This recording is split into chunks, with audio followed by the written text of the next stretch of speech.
Chers internautes, bonjour. Nous voici donc arrivés au deuxième trimestre 2018. Alors qu'il était sur terre, Jésus dit à ses disciples qu'il devait s'en aller, mais qu'il allait revenir et qu'avant son retour, plusieurs événements devaient se produire. Nous sommes en train de vivre ces événements. Ce trimestre, le thème général de nos études porte sur la préparation pour les temps de la fin. Mais notre principal souci sera surtout de nous focaliser sur la personne de Jésus, qui est la clé pour cette préparation. Aujourd'hui, nous entamons donc la première étude de ce thème, qui a pour titre « Le conflit cosmique ». Qu'est-ce qu'un conflit cosmique ? Quelle en est l'origine ? Quels sont les enjeux ? Quelles solutions à ce conflit ? Voilà les questions auxquelles vont répondre Gabriel Goléa et Erwin Kestner, tous deux pasteurs de l'Église adventiste du 7e jour. Bonjour, pasteur. Bonjour. Bonjour, pasteur Kestner. Mais avant d'entrer dans l'étude, nous allons donc invoquer le nom du Seigneur avec le pasteur Goléa. Notre Père, nous voulons venir à toi pour te remercier pour ta parole, pour les enseignements que nous pouvons y trouver. Et c'est à cette occasion que nous t'exprimons la reconnaissance, la joie de t'appartenir, mais aussi notre désir de pouvoir bien comprendre cette parole. C'est la raison pour laquelle nous t'invitons à être présent dans ce débat, dans cette étude, au nom de Jésus. Amen. Amen. Le conflit cosmique. Le conflit, c'est la guerre. Mais cosmique, cela me fait penser à un film de science-fiction. Qu'est-ce au juste que le conflit cosmique et quelles sont les parties qui s'affrontent ? Alors, on part du principe que le mal existe, qu'autour de nous, il y a quelque chose qui ne va pas. Et pour expliquer cela, on a plusieurs possibilités. Par exemple, une explication humaniste serait de dire le mal est en nous, nous sommes mauvais. Il y a parfois une question d'éducation, une question de comportement, et ce qui est tout à fait vrai. Mais cela ne suffit pas. En tout cas, la Bible enlève un coin du rideau pour nous montrer ce qu'il y a derrière. Et nous lisons dans la parole de Dieu qu'il fut un moment, un temps, où la guerre commença, et non pas ici seulement sur Terre. On parle de guerre dans différents endroits de la planète, ce sont plutôt les effets de la guerre avec un grand G, la guerre cosmique. Et là, on comprend mieux l'origine de la situation que nous héritons aujourd'hui. Donc une guerre cosmique, c'est une réalité qui nous dépasse, qui est au-delà de notre propre existence, entre le bien et le mal, entre Dieu et sa créature, en l'occurrence le diable, Satan, l'opposant. Et deuxième précision, ne voyons pas cette guerre justement en termes de Star Wars, en termes de science-fiction, en termes de navettes qui se baladent entre deux planètes avec des gens avec des casques et des appareils électroniques hyper sophistiqués, avec des lasers qui sont projetés. Ce n'est pas une guerre de ce style-là, c'est une guerre idéologique, une guerre dont les implications, nous les connaissons aujourd'hui, nous les subissons. Et j'aimerais ajouter que le théâtre de la guerre, même si ça a commencé au ciel, s'est déplacé sur terre et que partie prenante dans cette guerre-là étaient d'abord les anges, mais aujourd'hui nous sommes, impliqués si nous voulions ou pas. J'aimerais ajouter le fait que le théâtre de la guerre, c'est la terre. Le conflit a commencé dans les cieux, mais aujourd'hui, il se poursuit sur la terre et nous sommes partie prenante dans ce conflit. D'abord, il y avait les anges, mais aujourd'hui, chaque personne qui naît sur cette terre devient partie prenante dans le conflit. Si elle veuille ou pas, elle est impliquée dans ce conflit. Donc chacun est impliqué, qu'il le veuille ou pas. Tout à fait. Nous allons revenir un petit peu sur les origines de ce conflit tout à l'heure, mais j'aimerais vous soumettre un texte qui se trouve dans Apocalypse 12, verset 17. Je le lis.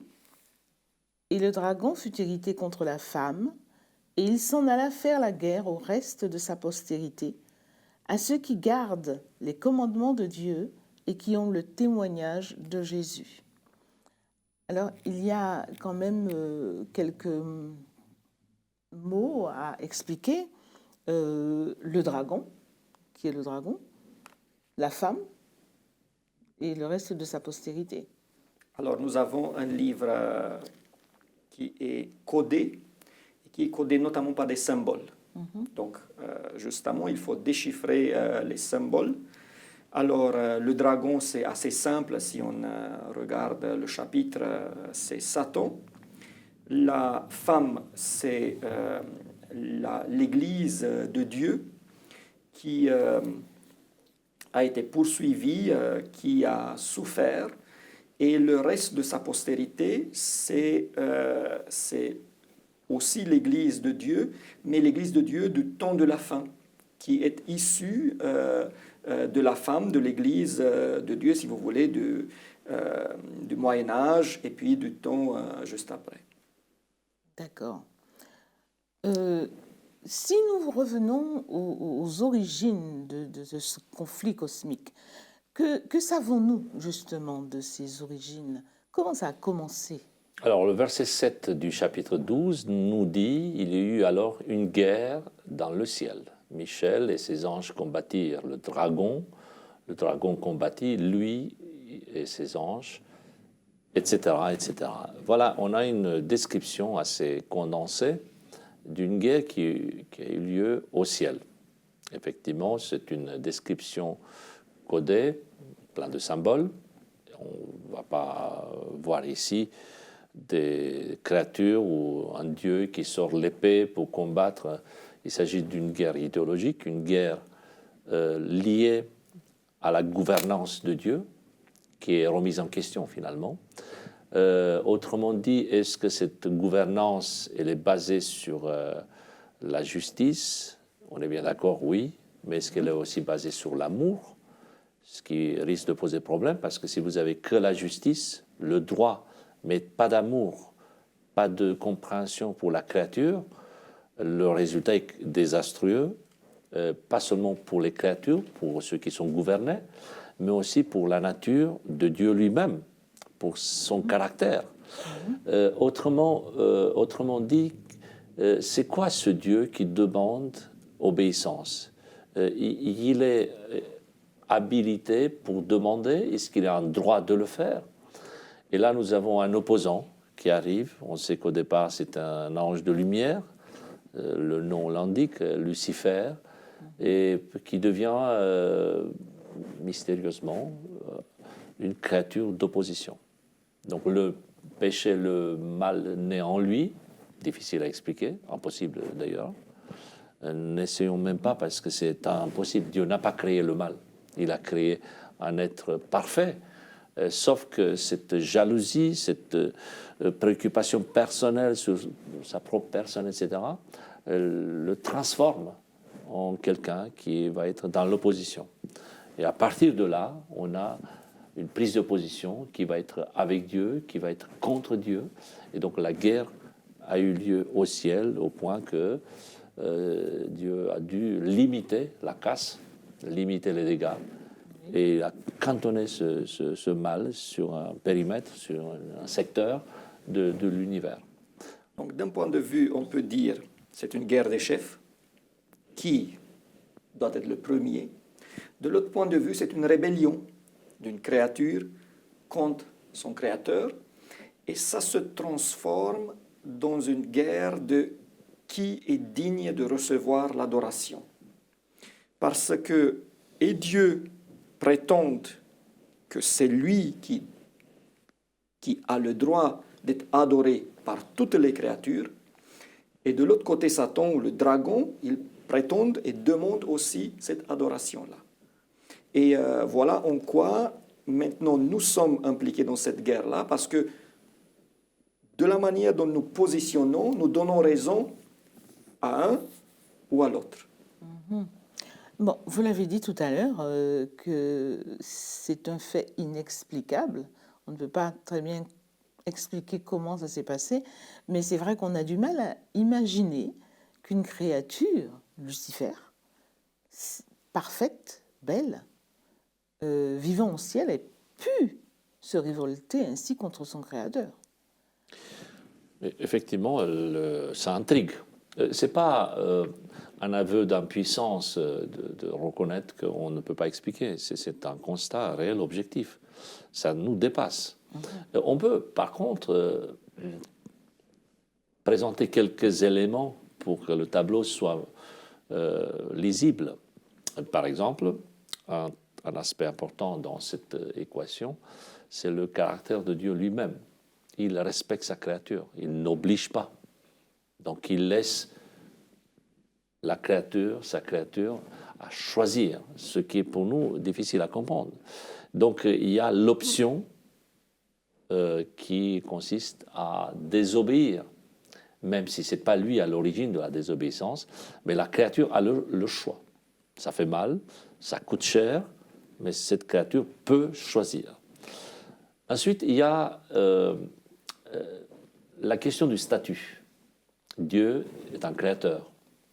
Lucifer, même si c'est un être parfait, même si au départ on a affaire à quelqu'un qui est absolument merveilleux, super, sans aucune imperfection, sans aucun défaut, il s'agit quand même d'une créature. Tout à fait. Or, Satan, enfin Lucifer qui devient Satan, l'opposant, veut changer de statut, veut absorber l'adoration qui est réservée uniquement au Créateur. Et c'est là où, disons, les choses commencent à se dégrader. Parce que peu importe la perfection ou l'harmonie extraordinaire que quelqu'un pourrait dégager, il ne faut pas oublier qu'on ne peut pas changer de statut. Par exemple, un accumulateur d'énergie électrique, il peut tenir longtemps. Mais à un moment donné, il n'y aura plus d'énergie parce que c'est un accumulateur. La source de l'énergie est ailleurs. Or, Satan n'avait pas compris ça. Même si lui, il était digne de recevoir plein d'avantages, de joie, enfin, il avait une place privilégiée parmi les autres créateurs, mais jamais il ne pouvait pas franchir cette frontière qui le sépare, cette distinction entre la créature et créateur. Tout à fait. D'ailleurs, je veux souligner, on ne peut pas excuser, on ne peut pas tout expliquer, mais on peut voir que Lucifer n'est plus content avec son statut, qu'il considère, il choisit d'utiliser son libre arbitre. Et d'ailleurs, j'aimerais ajouter que au moment de la création, Dieu nous a donné à toutes les créatures ce merveilleux don de la liberté du choix, parce que l'amour ne peut arriver que suite à un choix libre. Tout à fait. Et donc, Lucifer, étant poussé par l'orgueil, il veut se soulever au-dessus de son statut, de sa position. Et voilà, là commence tout. D'ailleurs, c'est une chose assez moderne, à mon avis, la contestation de l'autorité. N'est-ce pas? Partout, si vous regardez autour, à n'importe quel niveau, on conteste l'autorité. On ne conteste pas l'autorité en elle-même, mais on dit la personne qui est au-dessus de moi, dont je dois l'autorité, n'est pas bonne. Alors finalement, Lucifer a fait la même chose. Il a dit, bon, avec quel droit lui, il est plus haut que moi, pourquoi est-ce que c'est lui qui reçoit tout et pas moi, et voilà. Il a exercé son libre arbitre. Dans le mauvais sens. Dans le mauvais sens, parce que oui. Jusque-là, le libre arbitre était exercé, mais dans le sens voulu par Dieu, et voilà. Tout allait bien. Mais alors, justement, dans la même pensée, l'être humain qui est impliqué forcément, qu'il le veuille ou pas, va exercer également son libre arbitre. D'ailleurs, la mort de Jésus a justement rétabli la possibilité de choisir. Parce que avec la chute, le libre arbitre n'était plus. Donc l'homme ne pouvait plus choisir le bien, il ne pouvait plus choisir s'opposer au péché et appartenir à Dieu. Et donc la mort de Jésus, ce qu'elle a rétabli premièrement, c'est la possibilité que l'homme, cette fois-ci, pas en lui-même, mais en recevant la puissance, le pouvoir, la capacité de la part de Dieu, peut à nouveau choisir entre le bien et le mal. Et le mal. Il y a un verset, Apocalypse 14, verset 12, j'aimerais vous le soumettre également. C'est ici la persévérance des saints qui gardent les commandements de Dieu et la foi de Jésus. Alors, la question que je voudrais vous poser maintenant, là, est la suivante. On voit qu'une épreuve d'endurance, effectivement, et de patience attend ceux qui obéissent au commandement de Dieu et qui croient en Jésus. Quelle est la portée de cette déclaration pour nous, chrétiens, aujourd'hui? Et ça découle de ce qu'on a discuté jusqu'à maintenant. Si on est partie prenante dans un conflit, si on prend parti, dans ce cas-là, on est dans le camp de Dieu, on est dans l'équipe de Dieu, on est dans l'église de Dieu, automatiquement, on devient ennemi du dragon. Et le dragon va faire tout, soit pour nous attirer de sa part, ou s'il ne peut pas, nous détruire physiquement, si vous voulez. Donc, une fois que je me suis rendu compte du fait que je suis dans un conflit, je dois m'attendre à être poursuivi par l'autre côté. D'ailleurs, il y a dans le livre d'Apocalypse deux colères. Il y a ceux qui subissent la colère de Dieu, il y a ceux qui subissent la colère de la bête. Et on ne peut pas échapper aux deux colères. Soit on subit la colère de Dieu, si on appartient à la bête, au dragon, soit on subit la colère de Dieu, n'est-ce pas, si on est dans l'autre camp. Donc ça veut dire, je ne peux pas être comme la Suisse dans la neutre, je suis au milieu, je suis avec personne. Non, automatiquement je suis dans un camp. Si je ne choisis pas, généralement je suis dans le camp du dragon. N'est-ce pas? Pour être appartenir à Dieu, je dois choisir. Une fois que j'ai choisi Dieu, je vais être la cible du camp ennemi. Il faut ajouter aussi qu'une fois conscient de ce combat qui existe et dans lequel nous pouvons être des victimes ou des parties prenantes, il faut bien placer son choix. Croire en Dieu, c'est une des caractéristiques ici. Oui. Obéir, mais aussi avoir la foi de Jésus, c'est important pour fixer son avenir. Ne voyons pas partout des démons et des bêtes autour de nous. Hein. Là, c'est un message symbolique pour nous dire que nous avons la chance, la possibilité de nous fier à Jésus et de lui faire confiance. Et il va prendre le combat pour nous. Donc, on ne nous demande pas de combattre nous par nous-mêmes. Ça sera impossible. Et c'est voué à l'échec. On n'a aucune chance de pouvoir résister. Ce qui est important, par contre, c'est d'être conscient du danger, du combat. Effectivement, il faut savoir qu'il n'y a pas de neutralité. Mais une fois envahi par ce sentiment de combat, de dureté, de difficulté, jetons-nous dans les bras de Jésus parce que lui pourra combattre pour nous. Et c'est ça qui est beau dans la parole de Dieu. On découvre en Jésus, et l'Apocalypse, tout le livre d'ailleurs, parle de ça.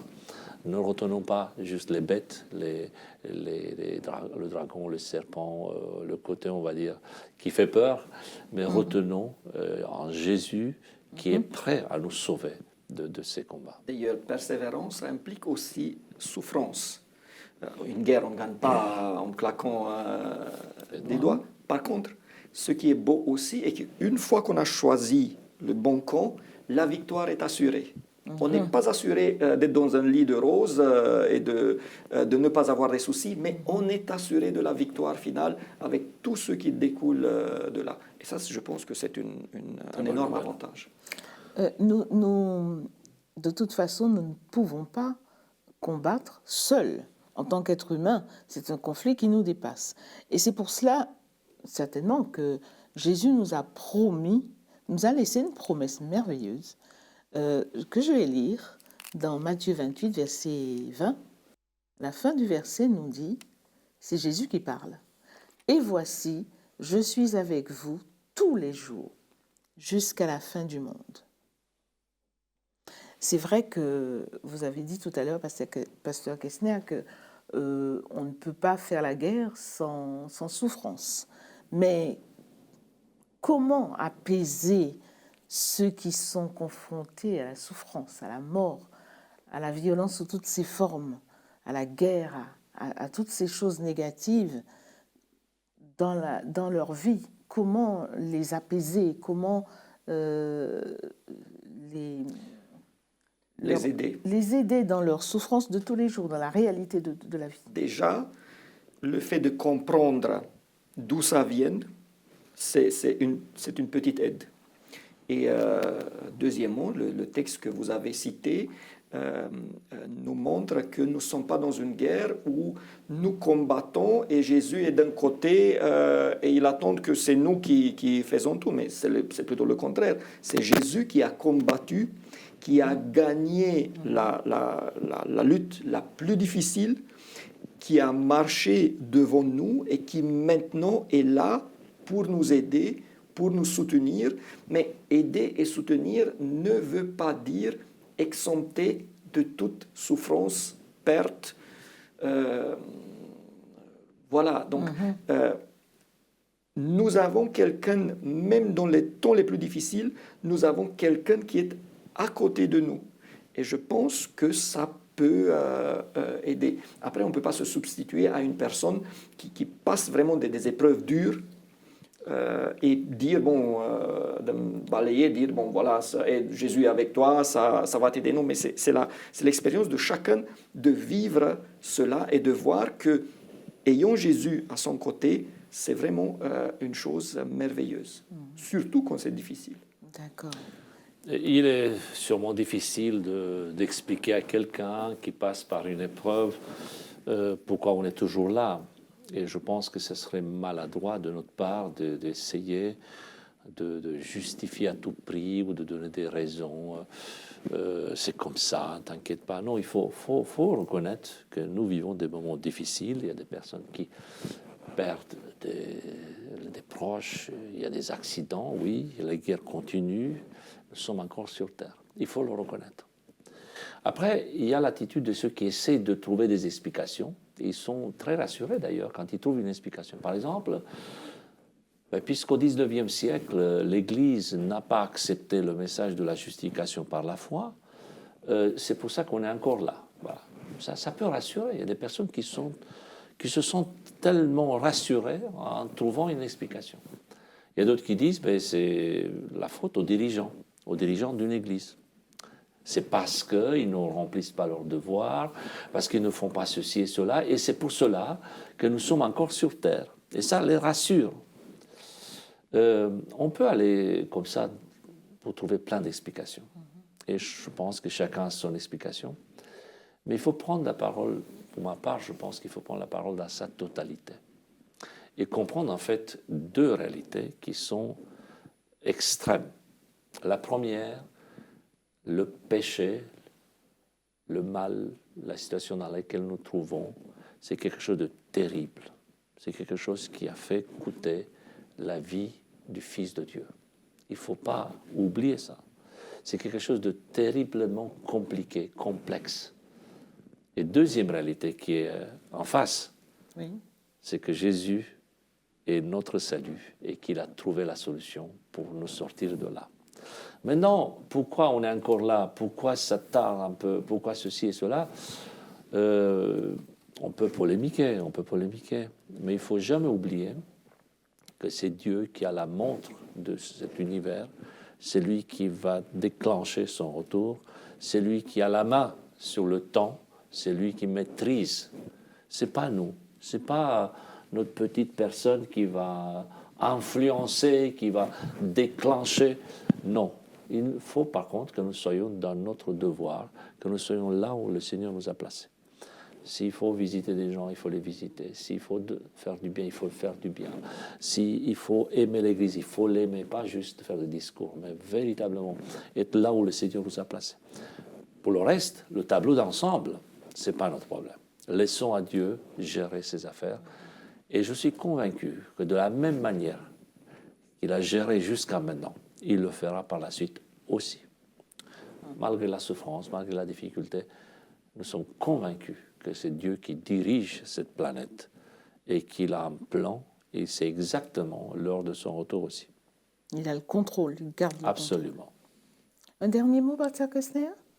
Alors, j'ai pensé à la souffrance et j'aimerais comparer quand même la souffrance de ce qui s'est passé au Moyen-Âge où les enfants de Dieu étaient persécutés vraiment à mort. Ça existe aussi par ici et par là aujourd'hui, mais voilà, aujourd'hui on peut plutôt dire que s'il y a de la souffrance, généralement c'est des accidents ou des choix que nous faisons, mais néanmoins, cette guerre existe et plus on est actif de la part de Dieu, plus on est la cible de Satan. Mais ce que je veux dire, et je préfère souffrir parce que j'appartiens à Dieu que pour toute autre raison. Parce que dans ce cas-là, ma souffrance aura un but et quelque chose de bien sortira de là. Alors que Dieu nous aide de mener le bon combat. Et si vous voulez, d'avoir aussi la bonne souffrance, si on peut le dire ainsi. Eh bien, ce sera le mot de la fin. Merci, merci infiniment. Nous avons pris conscience en tout cas de l'ampleur de ce conflit cosmique entre Dieu et Satan. Mais à conflit cosmique, il fallait une réponse cosmique. Et nous avons la certitude que Dieu sera vainqueur. Eh bien, étant donné qu'il a promis d'être avec nous, eh bien, gardons confiance, choisissons notre camp et restons dans le camp de Dieu et ayons la foi en Jésus et la foi de Jésus et obéissons à ses commandements, aux commandements de Dieu. Eh bien, je vous souhaite une excellente semaine. Au revoir, Pasteur Kessner et Pasteur Goléa, et à vous, internautes. À bientôt.